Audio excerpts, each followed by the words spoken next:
Welcome to education wire. दोस्तों आप सभी का स्वागत है आपके अपने यूट्यूब चैनल एजुकेशन वायर में। दोस्तों आज की इस वीडियो में हम लोग इतिहास पढ़ेंगे। इसमें जितना भी प्रश्न है सब सिलेक्टेड प्रश्न और इम्पोर्टेंट क्वेश्चन है, तो वीडियो को मिस मत कीजिएगा, वीडियो को पूरा देखिएगा, स्किप मत कीजिए। और ये सभी क्वेश्चन किसी न किसी परीक्षाओं में ज़रूर पूछ लेते हैं, सारा सिलेक्टेड प्रश्न है। तो चलिए वीडियो को हम लोग शुरू करते हैं। तो फर्स्ट प्रश्न हमारा क्या है, खगोल शास्त्र में गुप्त काल में सबसे प्रसिद्ध नाम है। खगोल शास्त्र में गुप्त काल में सबसे प्रसिद्ध नाम है वराहमिर। ये भी नहीं, गलत हो जाएगा।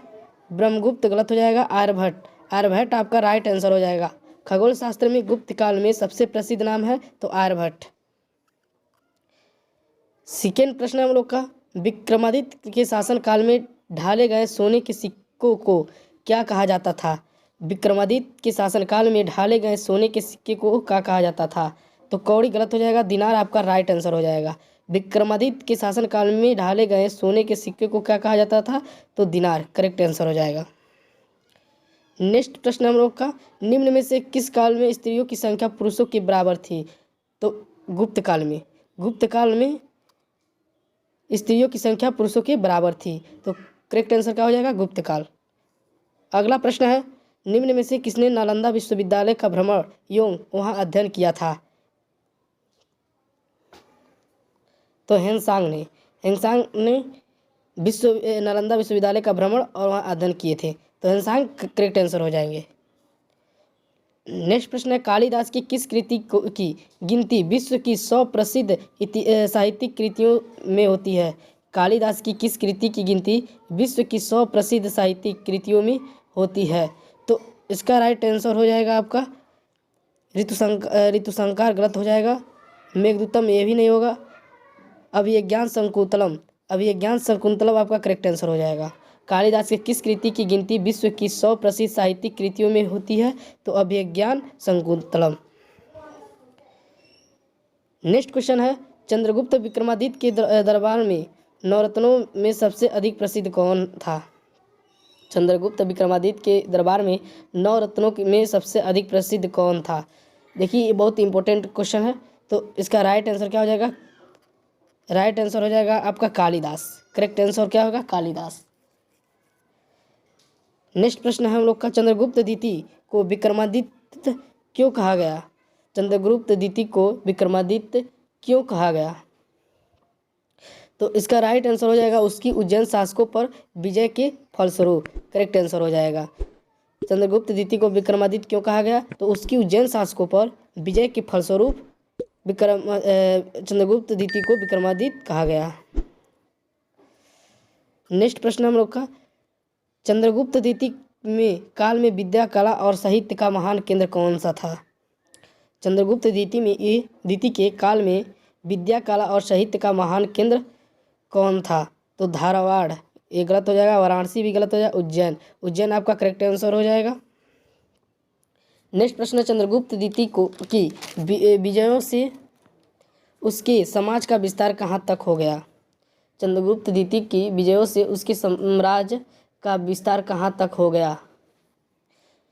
पश्चिम समुद्री तक गलत हो जाएगा। गुजरात तक गलत हो जाएगा। बंगाल की खाड़ी तक, ये करेक्ट आंसर हो जाएगा। चंद्रगुप्त द्वितीय की विजयी से उसके साम्राज्य का विस्तार कहाँ तक हो गया, तो बंगाल की खाड़ी तक। नेक्स्ट प्रश्न, समुद्रगुप्त की काल का इतिहास जानने का सबसे महत्वपूर्ण साधन है। इंपॉर्टेंट क्वेश्चन है। समुद्रगुप्त के काल का इतिहास जानने का सबसे महत्वपूर्ण साधन कौन सा है। इलाहाबाद स्तंभ पर उत्कीर्ण लेख करेक्ट आंसर हो जाएगा। पहला ऑप्शन सही रहेगा। समुद्रगुप्त के काल का इतिहास जानने का सबसे महत्वपूर्ण साधन क्या है, तो इलाहाबाद स्तंभ पर उत्कीर्ण लेख। नेक्स्ट प्रश्न हमारा, किस वंश को भारत की संस्कृति में स्वर्ण युग कहा जाता है। ये भी आपका इंपॉर्टेंट है, कई बार परीक्षाओं में पूछ लिया गया है। तो किस वंश को भारत की संस्कृति में स्वर्ण युग कहा जाता है, तो गुप्त काल को। गुप्त काल हमारा करेक्ट आंसर हो जाएगा। किस वंश को भारत की संस्कृति में स्वर्ण युग कहा गया है, तो गुप्त काल को। बिंबिसार ने अपने राजवैद्य जीवक को किस राज्य के राजा की चिकित्सा के लिए भेजा था। बिंबिसार ने अपने राजवैद्य जीवक को किस राज्य के राजा का चिकित्सा के लिए भेजा था। तो कौशल कौशल गलत हो जाएगा, अंग भी गलत हो जाएगा, अवंती अवंती आपका करेक्ट आंसर हो जाएगा। बिंबिसार ने अपने राजवैद्य जीवक को किस राज्य के राजा की चिकित्सा के लिए भेजा था? तो अवंती। अगला प्रश्न है, भारत पर आक्रमण करने वाला पहला विदेशी कौन था? ये बहुत इंपॉर्टेंट क्वेश्चन है, इसे भी आप लोग नोट कर लीजिएगा। भारत पर आक्रमण करने वाला पहला विदेशी कौन था? तो पहला विदेशी कौन था? साइरस। साइरस करेक्ट आंसर हो जाएगा। भारत पर आक्रमण करने वाला पहला विदेशी कौन था? तो साइरस था। सैंधव सभ्यता के महान स्नानागार कहाँ से प्राप्त हुए हैं? सैंधव सभ्यता के महान स्नानागार कहाँ से प्राप्त हुए हैं? तो मोहनजोदड़ो से। करेक्ट आंसर क्या आ जाएगा? मोहनजोदड़ो। अगला प्रश्न है, सांक राजवंश के किस राजकुमार ने एक महान धर्म की स्थापना की? वर्धमान महावीर गलत हो जाएगा। सिद्धार्थ आपका करेक्ट आंसर हो जाएगा। सांक राजवंश के किस राजकुमार ने एक महान धर्म की स्थापना की? तो सिद्धार्थ। बौद्ध धर्म के प्रवर्तक गौतम बुद्ध का जन्म कब और कहाँ हुआ था?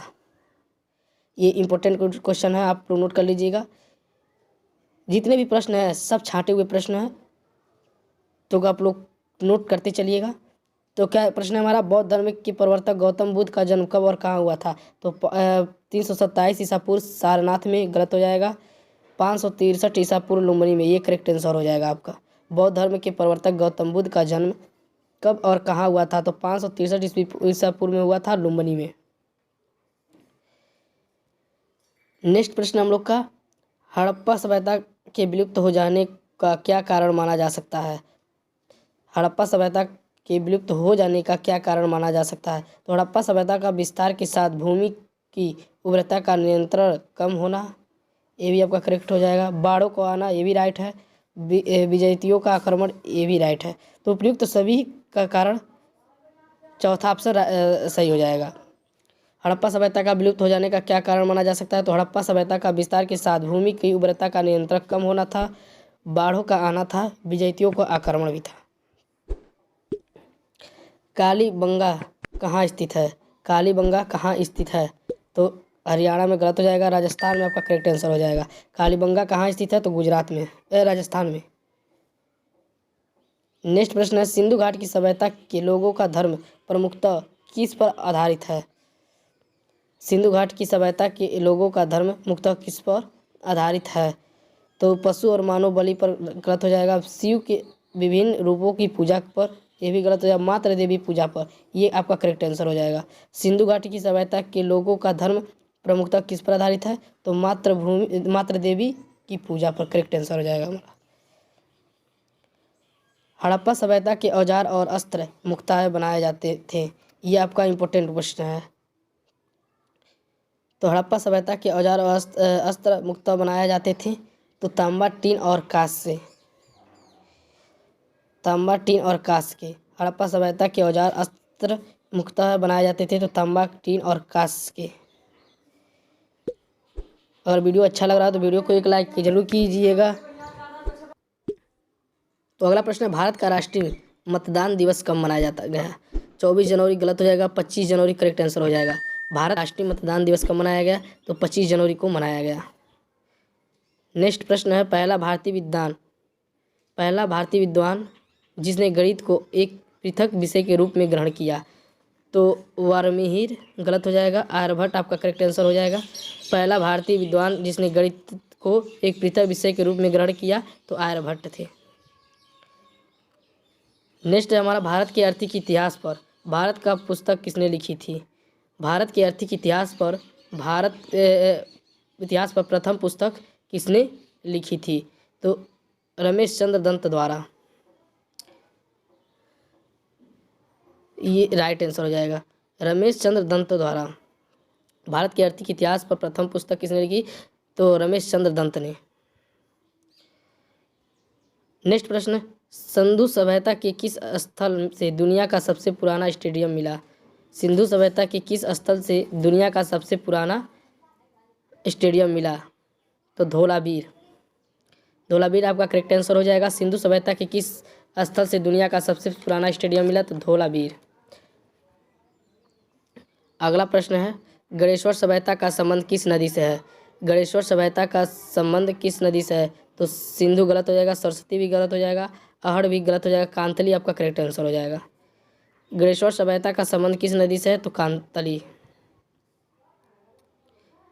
नेक्स्ट प्रश्न है हमारा, क्रिप्स मिशन 1942 के असफल होने का सबसे महत्वपूर्ण कारण कौन था? क्रिप्स मिशन 1942 के असफल होने का सबसे महत्वपूर्ण कारण कौन सा था? अगर वीडियो अच्छा लगा तो वीडियो को लाइक कीजिएगा और वीडियो को आगे शेयर करते रहिए। तो राइट आंसर क्या हो जाएगा आपका? क्रिप्स के ग्रहण करने या छोड़ देने वाला दृष्टिकोण करेक्ट आंसर हो जाएगा। क्रिप्स मिशन 1942 के असफल होने का सबसे महत्वपूर्ण कारण कौन था? तो क्रिप्स का ग्रहण करने या छोड़ देने वाला दृष्टिकोण। किसने शासनकाल में भू राजस्व सर्वाधिक वसूल किया जाता था? किस शासनकाल में भू राजस्व सर्वाधिक वसूल किया जाता था? तो अकबर गलत हो जाएगा, औरंगबाज की। औरंगबाज शासनकाल में भू राजस्व सर्वाधिक वसूल किया जाता था। नेक्स्ट प्रश्न, प्राचीन समय में बिहार किस नाम से जाना जाता था? प्राचीन समय में बिहार किस नाम से जाना जाता था? तो नालंदा गलत हो जाएगा, पाटलिपुत्र भी गलत हो जाएगा, मगध आपका करेक्ट आंसर हो जाएगा। प्राचीन समय में बिहार किस नाम से जाना जाता था? तो मगध। अगला प्रश्न हम लोग का, मिंटो मार्ले सुधार बिल किस वर्ष में पारित किया गया? तो 1905 में आपका गलत हो जाएगा, 1909 आपका करेक्ट आंसर हो जाएगा। मिंटो मार्ले सुधार बिल किस वर्ष पारित किया गया? तो 1909 में। भारतीय चिकित्सा शास्त्र का विश्वकोश किसे माना जाता है? भारतीय चिकित्सा शास्त्र का विश्वकोश किसे माना जाता है? तो चरक संहिता को। करेक्ट आंसर क्या हो जाएगा? चरक संहिता को। भारतीय चिकित्सा शास्त्र का विश्वकोश किसे माना जाता है? तो चरक संहिता को। अगला प्रश्न है, पतंजलि द्वारा लिखा गया महाभाष्य निम्नलिखित में से किस पुस्तक पर लिखी गई टीका है? पतंजलि द्वारा लिखा गया महाभाष्य निम्नलिखित में से किस पुस्तक पर लिखी गई टीका है? तो कामसूत्र गलत हो जाएगा, अष्टाध्यायी। अष्टाध्यायी आपका करेक्ट आंसर हो जाएगा। पतंजलि द्वारा लिखा गया महाभाष्य निम्नलिखित में से किस पुस्तक पर लिखी गई टीका है? तो अष्टाध्यायी।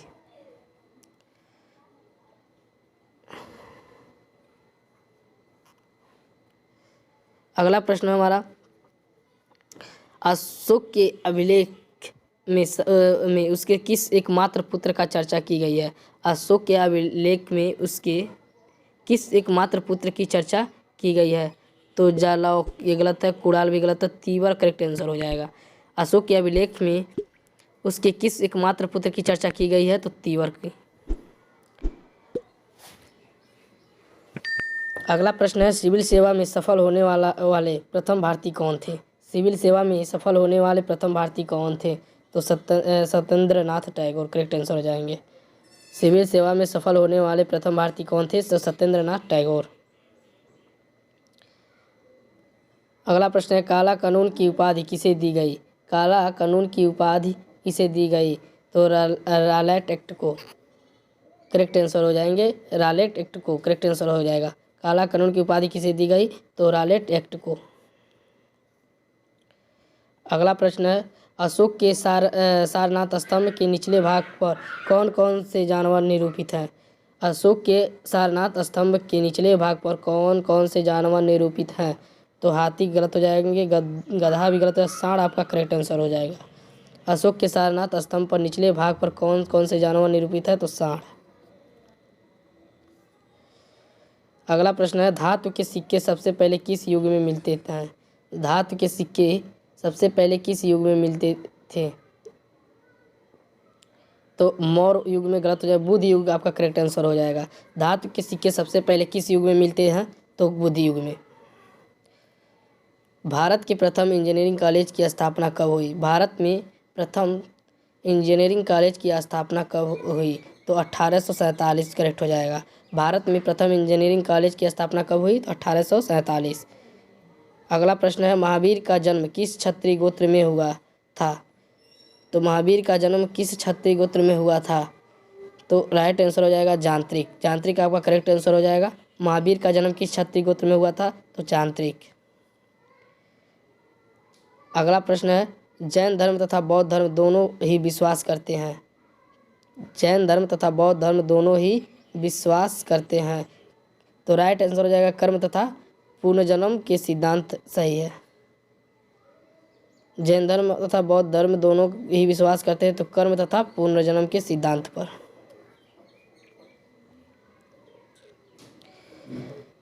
लास्ट प्रश्न हम लोग का है, हैदर अली ने आधुनिक शस्त्रागार कहाँ स्थापित किया?